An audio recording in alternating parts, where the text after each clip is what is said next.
सुप्रभातम आजिर पंचांग ओ अमृत वचन। सुप्रभातम्। अद्य दिवसस्य पञ्चाङ्गम्।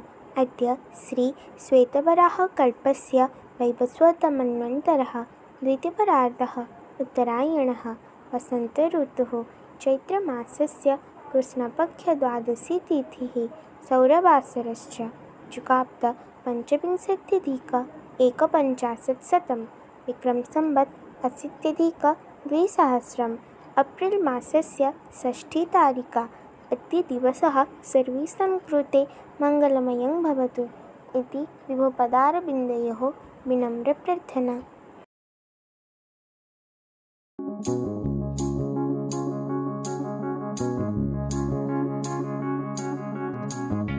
शास्त्र विचार केते दिन जाण जेते दिन पर्यंत सच्चिदानंद साक्षात्कार न हुअन्ति।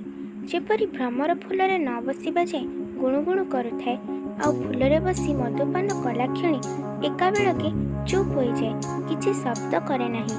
ଠାକୁର ଶ୍ରୀ ରାମକୃଷ୍ଣ ପରମହଂସ।